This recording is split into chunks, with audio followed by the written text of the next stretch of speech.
Hello friends, welcome to my channel JRH study में। JRH study में आप लोग को बहुत बहुत स्वागत है। तो दोस्तों, आज की इस वीडियो में हम लोग करने वाले हैं भौतिक विज्ञान के 50 एमसीक्यू। तो दोस्तों, ये पार्ट 7 वीडियो है। पार्ट 6 वीडियो तक हमने पहले ऑलरेडी अपलोड कर दिया है, तो उसे अभी आप जाकर चैनल पर जरूर देख लें और हमारे चैनल को लाइक, सब्सक्राइब और वीडियो को शेयर कर दें। तो चलिए हम लोग वीडियो को स्टार्ट करते हैं। तो फ्रेंड्स, हम लोग 281 नंबर क्वेश्चन से करेंगे। 280 क्वेश्चन तक हमने पहले वीडियो अपलोड कर दिया है, तो उसको आप ज़रूर देख लीजिएगा। उसमें इम्पोर्टेंट क्वेश्चन को डिस्कस किया गया है। तो चलिए हम लोग स्टार्ट करते हैं 281 नंबर क्वेश्चन से। मैदान की अपेक्षा रेगिस्तान की रात अधिक ठंडी होती है क्योंकि वहाँ क्या होता है? वहाँ वायुमंडल में धूल कण नहीं होते। बालू जितनी जल्दी गर्म होती है उतनी ही जल्दी ठंडी भी हो जाती है। पेड़ पौधे नहीं पाए जाते, रात में वर्षा होती है। तो इसका जो सही आंसर हो जाएगा बी हो जाएगा। बालू जितनी जल्दी गर्म होती है उतनी ही जल्दी ठंडी भी हो जाती है। अगला क्वेश्चन हम लोग देखते हैं। माइक्रोस्कोप प्रयुक्त किया जाता है। माइक्रोस्कोप प्रयुक्त किया जाता है सूक्ष्म वस्तुओं देखने के लिए। अगला क्वेश्चन हम लोग देखते हैं। National aeronautic and space administration स्थित है। तो इसका सही आंसर जो हो जाएगा संयुक्त राज्य अमेरिका में स्थित है। अगला देखते हैं। 1 वाट आवर बराबर चाहे कितना हो जाएगा? 3.6 इंटू 10⁻³ जूल और 3.6 इंटू 10⁸ जूल, 360 जूल, इनमें से कोई नहीं। तो इसका सही आंसर जो हो जाएगा ये हो जाएगा। अगला हम लोग देखते हैं। 1000 वाट बराबर है कितना अश्व शक्ति? तो हम लोग क्या जानते हैं? 1 HP बराबर क्या जानते हैं? 746 वाट। और 1 वाट बराबर क्या हो जाएगा? 1/746 HP हो जाएगा। अब आगे हम लोग 1000 वाट बराबर पूछ रहा है। इसको 1000 टाइम्स गुना कर देंगे। 746 बराबर आ जाएगा हमारा बी आ जाएगा 1.341 हॉर्स पावर। सही आंसर हो जाएगा बी। बी सही आंसर हो जाएगा। देखिए अगला हम लोग देखते हैं। एक पारसेक में कुल कितने प्रकाश वर्ष होते हैं? एक पारसेक में कितने लाइट्स होते हैं? तो इसका सही जो आंसर आ जाएगा बी आ जाएगा। अगला क्वेश्चन हम लोग देखते हैं। किसने कहा है एक पिंड विरामावस्था में तब तक रहेगा जब तक कि बाहरी बल पिंड पर कार्य नहीं करता है? ये बोले थे न्यूटन ने बोले थे। ये कौन सा नियम है? तो ये नियम होता है जड़त्व का। इसको भी ध्यान में रखिएगा। अगला क्वेश्चन हम लोग देखते हैं। पृथ्वी के भ्रमण की गति है। तो पृथ्वी के भ्रमण की गति जो होती है वो 2.8 किलोमीटर पर मिनट। अगला क्वेश्चन हम लोग देखते हैं 289। यदि कोई गेंद प्रारंभिक वेग 10 मीटर पर सेकंड से ऊर्ध्व रूप से ऊपर की ओर उछाली जाए तो 2 सेकंड बाद उसका वेग क्या होगा? तो चलिए हम लोग इसको बनाते हैं। इसमें बोल रहा है कि कोई गेंद है उसको ऊपर उछाल रहे हैं। कितना इनिशियल वेलोसिटी कितना दिया हुआ है? 10 मीटर पर सेकंड से। और फाइनल जब जाएगा गेंद ऊपर फेंकेंगे तो उसका अंतिम वेलोसिटी जो हो जाएगा भी 0 हो जाएगा। टाइम हमारे पास टोटल दिया हुआ है 2 सेकेंड। तो कितना देर में ऊपर जाएगा फिर रिटर्निंग आएगा, तो टोटल टाइम हमारे पास 2 सेकेंड है। तो कितना देर में ऊपर जाएगा हम लोग पहले निकाल लेते हैं। तो हम लोग जानते हैं v बराबर क्या होता है? u + at होता है। तो v हम लोग अंतिम वेलोसिटी 0 है, इनिशियल वेलोसिटी 10 है, प्लस 9.8 लगेगा। लेकिन प्लस यहाँ नहीं लगेगा दोस्तों। यहाँ पे देखिए ऊपर की ओर फेंक रहे हैं तो ग्रेविटी क्या लगेगा? माइनस में इंटू टाइम। टाइम हम लोग यहाँ से कैलकुलेट करेंगे 10/9.8। तो यहाँ से क्या निकल जाएगा? यहाँ से जो निकलेगा 1.02 सेकेंड निकलेगा। आगे हम लोग देखते हैं क्या निकला। टोटल टाइम हमारे पास दिया हुआ था 2 सेकेंड माइनस 1.02। इतना टाइम में ऊपर गया तो नीचे आने में बच्चा टाइम लगेगा, तो इसको टाइम निकाल लेंगे तो आएगा 0.98 सेकेंड आएगा। अब आगे हम लोग निकालते हैं। अब जो अंतिम वेलोसिटी अब क्या होगा? तो यहाँ क्या हो जाएगा, इनिशियल वेलोसिटी बन जाएगा 0 और फाइनल वेलोसिटी हमको फाइंड करना है और टाइम जो दिया हुआ है 0.98 सेकेंड। आगे हम लोग कैलकुलेट करते हैं इसको। v बराबर क्या होता है, u प्लस AT। अब यहाँ से u क्या हो जाएगा 0 प्लस ये क्या दिया हुआ है 9.8 इंटू टी क्या दिया हुआ हमारे पास 0.98। तो हम लोग यहाँ से पॉइंट हटाएंगे 10, यहाँ से हटाएंगे तो 100 मीन्स 98 का स्क्वायर बाय 1000। आगे हम लोग कैलकुलेट करेंगे तो इसका जो सही आंसर आ जाएगा हमारे पास वो आएगा 9604 बाय 1000। इसको हम लोग सॉल्व करेंगे तो आएगा 9.6। वेलोसिटी जो आएगा क्या आएगा, नीचे की ओर आएगा, नीचे की ओर गिर रहा है। तो इसका जो सही आंसर हो जाएगा 9.6 मीटर पर सेकेंड में आएगा। देख लीजिए इसको देख लीजिएगा। तो चलिए हम लोग अगले क्वेश्चन की तरफ चलते हैं। यहाँ पे जो ऑप्शन दिया हुआ है 9.8 दिया हुआ है, 9.6, 4.9, 4.9 ऊपर की तरफ, नीचे की तरफ दिया हुआ है। तो इसका जो सही आंसर हो जाएगा 9.8 नीचे की तरफ। देखिए यहाँ 8 नहीं 6 होगा, 9.6 मीटर नीचे की तरफ होगा। अगला क्वेश्चन हम लोग देखते हैं। किसी वस्तु का संवेग 5 मीटर सेकेंड से 40 किलोमीटर सेकेंड तक बढ़ाने के लिए कितना बल लगाना होगा। तो इसको भी चलिए हम लोग बनाते हैं, अभी थोड़ा लॉन्ग प्रश्न बनेगा।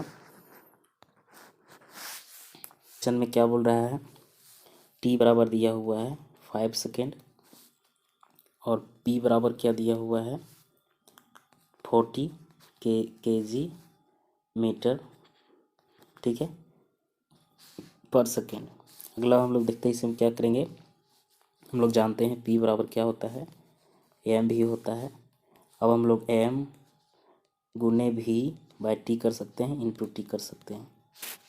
आगे देखिए, इस एम को एम रहने देंगे, भी बाय टी क्या होता है वेलोसिटी बटे टाइम, एक्सेलरेशन हो जाता है, इंटू टाइम रह जाएगा। एम ये बराबर क्या होता है एफ इंटू टी हो जाएगा, एफ होता है। आगे हम लोग देखेंगे यहाँ पी बराबर हो जाएगा। आगे हम लोग देखेंगे टी बराबर क्या हो जाएगा पी बाय एफ और एफ बराबर क्या हो जाएगा पी बाय टी। तो फोर्स हमको फाइंड करना है। पी कितना दिया हुआ है हमारे पास 40 और टाइम क्या दिया हुआ है 5। इसको हम लोग जब सॉल्व करेंगे तो क्या निकलेगा 8 न्यूटन। फोर्स का यूनिट न्यूटन, तो इसका जो सही आंसर जाएगा 8 न्यूटन। तो चलिए हम लोग देखते हैं क्वेश्चन को। तो जो सही आंसर आ जाएगा सी आ जाएगा। अगला क्वेश्चन हम लोग देखते हैं 291। प्रक्षेप्य का पथ होता है, तो प्रक्षेप्य का पथ जो होता है परवलय होता है। अगला क्वेश्चन हम लोग देखते हैं। किसी वस्तु को 9.8 मीटर सेकेंड से वेग से ऊर्ध्वाधर ऊपर की ओर प्रक्षेपित किया गया है, धरातल तक पहुंचने में वस्तु द्वारा लिया गया समय होगा। तो इसको भी चलिए हम लोग बनाते हैं, देखते कैसे बनेगा। क्वेश्चन में देखिए क्या बोल रहा है, एक गेंद को हम लोग फेंक रहे हैं 9.8 मीटर पर सेकेंड के स्पीड से और कितना देर उसको ज़मीन तक आने में लगेगा। तो हम लोग जानते हैं भी बराबर यू प्लस ए टी। तो भी जो यहाँ पहुँचेगा गेंद तो उसको वेलोसिटी क्या हो जाएगा 0, तो फाइनल वेलोसिटी 0। इनिशियल वेलोसिटी क्या दिया हुआ है 9.8।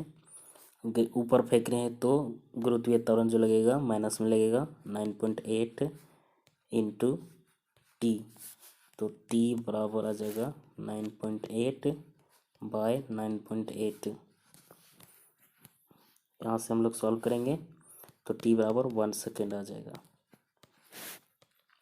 देखिए कोई गेंद को हम ऊपर फेंक रहे हैं, अगर उसको 1 सेकेंड जाने में लग रहा है तो उसको आने में भी क्या लगेगा 1 सेकेंड लगेगा।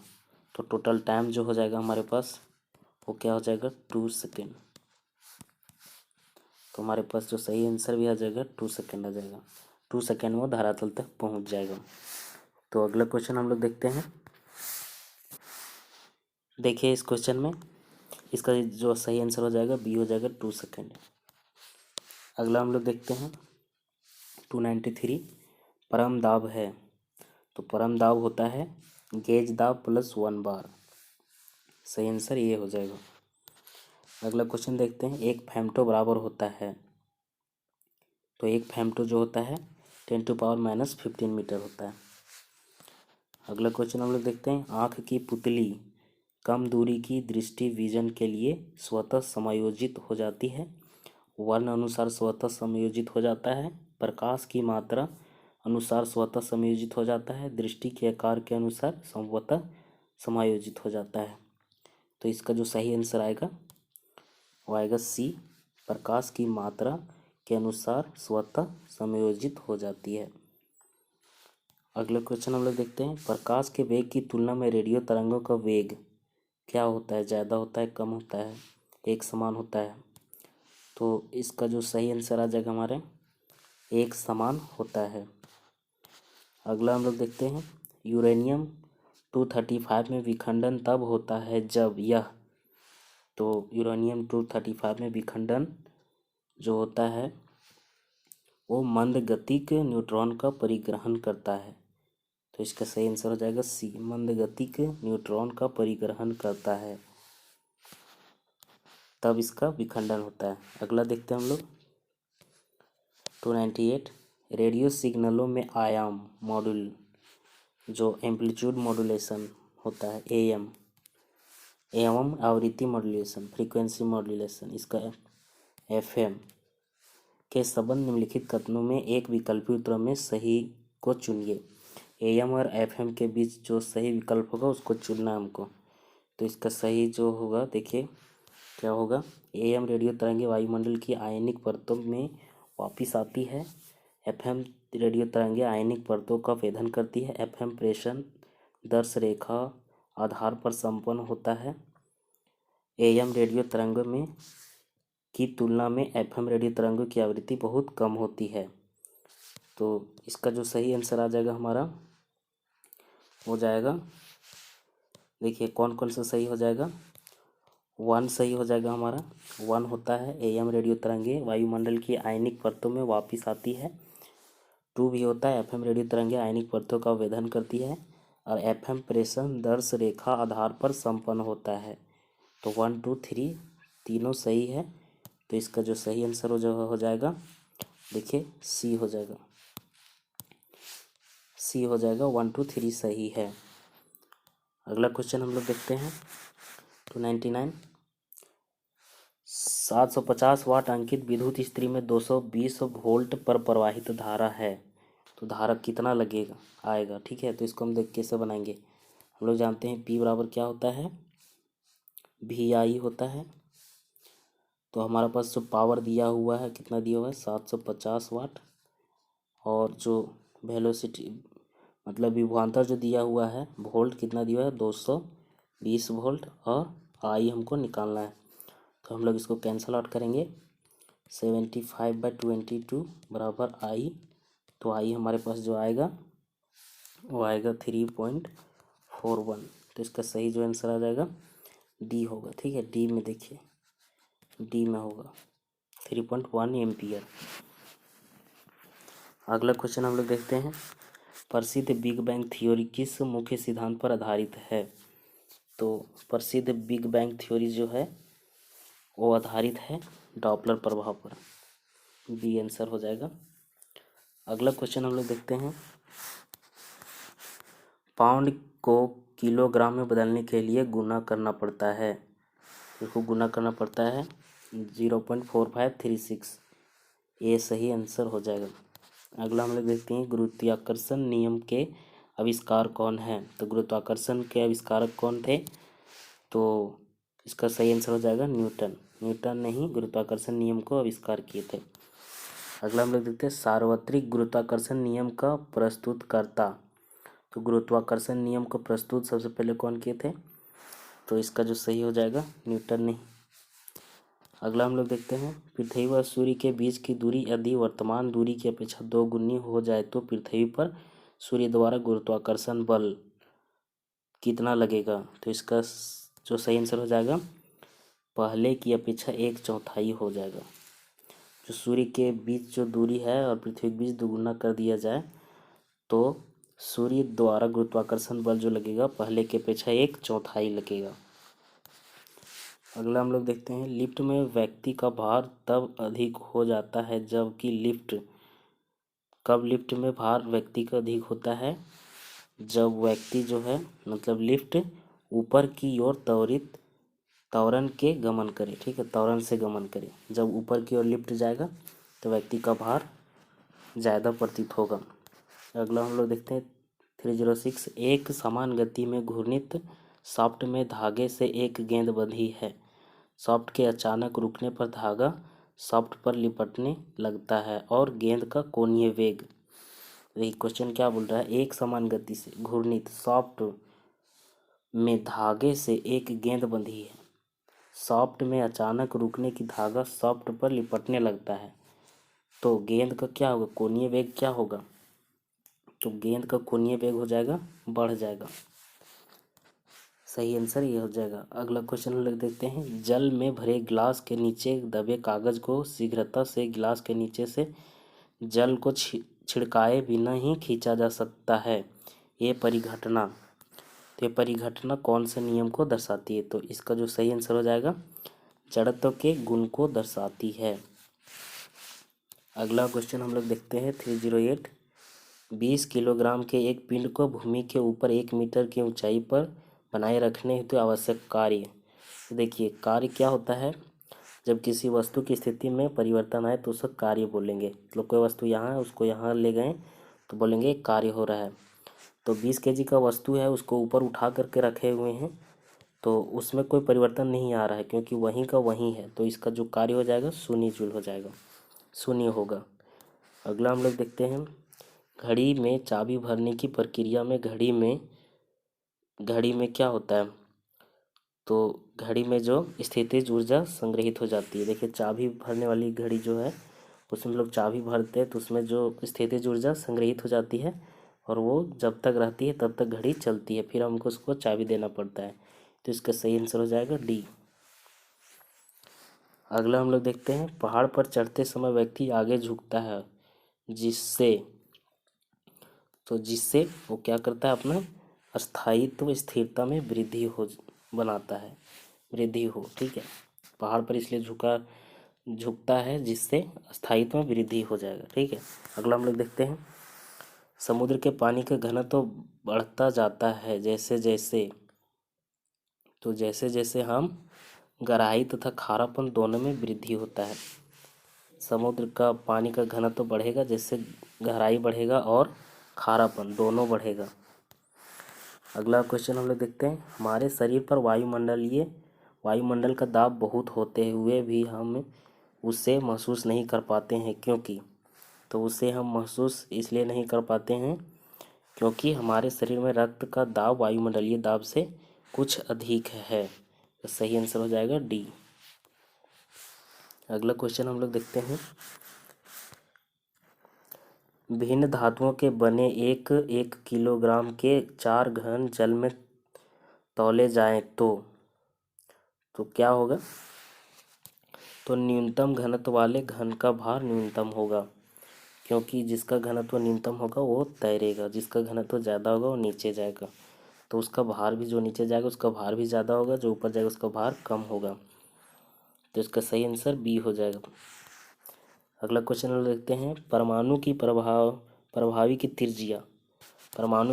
त्रिज्या कितना होता है? तो परमाणु का जो त्रिज्या होता है 10⁻⁻15 मीटर होता है। अगला क्वेश्चन हम लोग देखते हैं, परमाणु में नाभिक परिवर्तनों के फलस्वरूप तरंग किरणें कौन सी है? तो इसका सही आंसर हो जाएगा गामा किरणें।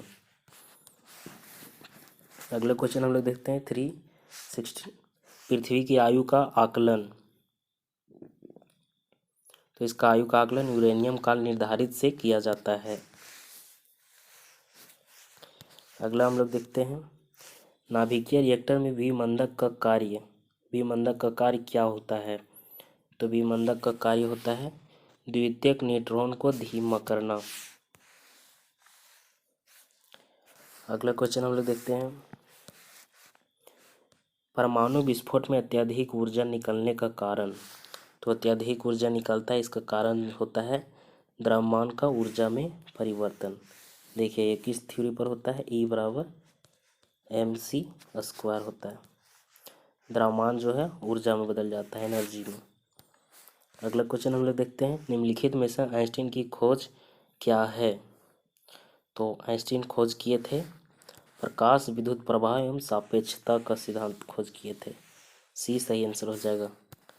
अगला क्वेश्चन देखते हैं, जिस मंदाकिनी गैलेक्सी में सौर मंडल है उसका नाम है। तो उसका नाम है आकाशगंगा, जिसको हम लोग बोलते हैं मिल्की वे। तो उसका सही आंसर आ जाएगा बी, आकाशगंगा, मिल्की वे। अगला हम लोग देखते हैं, कौन से ग्रहों के उपग्रह उनकी परिक्रमा नहीं करते। तो कौन से ग्रह के उपग्रह है जो उनकी परिक्रमा नहीं करते। तो इसका सही आंसर हो जाएगा हमारा बी हो जाएगा, बुध एवं शुक्र, क्योंकि बुध और शुक्र का उपग्रह नहीं है। अगला हम लोग देखते हैं, रेल पटरियों के नीचे चौड़े लकड़ी के पटरे इसलिए बिछाए जाते हैं जिससे क्या होगा। रेल पटरियों के नीचे चौड़े लकड़ी के पटरे बिछाए जाते हैं, स्लीपर। तो इसे बिछाए जाते हैं, किसके लिए बिछाए जाते हैं। तो इसका जो सही आंसर हो जाएगा हमारा, रेलगाड़ी के कारण उत्पन्न दाब घट सके, ठीक, घटा सके, इसलिए बिछाते हैं कि रेलगाड़ी के कारण जो उत्पन्न दाब होगा उसको हम लोग घटा सकें। अगला हम लोग देखते हैं 323, पाथ फाइंडर उतरा था। तो पाथ फाइंडर जो था उतरा था इसका मंगल ग्रह पे। अगला क्वेश्चन हम लोग देखते हैं, विभिन्न तरंगदैर्घ्य की निम्नलिखित विद्युत चुंबकीय तरंग का विचार कीजिए। पराबैंगनी, सूक्ष्म तरंग, माइक्रोवेव, एक्स किरणें, रेडियो तरंग। तो इसमें क्या बोल रहा है, कौन पहले आएगा कौन बाद में आएगा, ठीक है। तो सबसे पहले आएगा एक्स किरण, और उसके बाद आएगा पराबैंगनी, उसके बाद आएगा सूक्ष्म तरंग, उसके बाद आएगा रेडियो तरंग। तो इसका सही आंसर ये हो जाएगा। आरोही क्रम में तरंगदैर्घ्य का विन्यास करना था। अगला हम लोग देखते हैं 325, एक व्यक्ति पूर्णतः चिकने बर्फ के क्षैतिज समतल के मध्य में विराम स्थिति में है। न्यूटन के किस नियम का उपयोग करके वह अपने आप को तट तक ला सकता है। तो अपने को तीसरा नियम के अनुसार वो ला सकता है, क्रिया और प्रतिक्रिया का नियम प्रयोग करके वो बाहर तट तक आ सकता है। अगला क्वेश्चन देखते हैं 326 नंबर, मान लीजिए कि आप 1 मीटर दूरी पर एक समतल दर्पण के सामने खड़े हैं। उस दर्पण का न्यूनतम ऊर्ध्वाधर माप कितना होना चाहिए ताकि आप उसमें अपना पूरा प्रतिबिंब देख सके। तो इसका सही जो आंसर आ जाएगा हमारा हो जाएगा आपकी ऊंचाई का आधा। हम लोग पहले भी पढ़े थे कि जितना लंबाई का कोई व्यक्ति होगा कम से कम उसका आधा दर्पण होना चाहिए उसका पूरा का पूरा प्रतिबिंब देखने के लिए। अगला क्वेश्चन देखते हैं, यदि किसी प्रारूपों पदार्थ का वैद्युत प्रतिरोध सहसा गिरकर शून्य हो जाता है तो उस पदार्थ को कहते हैं। तो उस पदार्थ को हम लोग बोलते हैं अतिचालक, सुपर कंडक्टर। क्या होता है इसमें, पदार्थ का वैद्युत प्रतिरोध सहसा गिरकर शून्य हो जाता है, रेजिस्टेंस क्या होता है, 0 हो जाता है, तो अतिचालक होता है वो। अगला हम लोग देखते हैं, तारे आकाश में वास्तव में जितनी ऊंचाई पर होते हैं वो उससे अधिक ऊंचाई पर प्रतीत होते हैं। इसकी व्याख्या किसके द्वारा की जा सकती है। तो इसकी व्याख्या जो है वायुमंडलीय अपवर्तन के सिद्धांत पर की जा सकती है। अगला क्वेश्चन हम लोग देखते हैं, बी का द्रव्यमान ए के द्रव्यमान का 4 गुना है। बी ए के वेग के आधे वेग से गतिमान होता है, तो बी में क्या होगा। तो देखिए हम लोग निकालते हैं बी और ये, बी का द्रव्यमान बोल रहा है ए के द्रव्यमान का 4 गुना, ए का 1 है तो बी का 4 है। आगे जब बोल रहा है बी और ए में रिलेशन, बी ए के वेग का आधा है तो ए का वेग 2 हम लोग मानते हैं, बी का 1 हो जाएगा।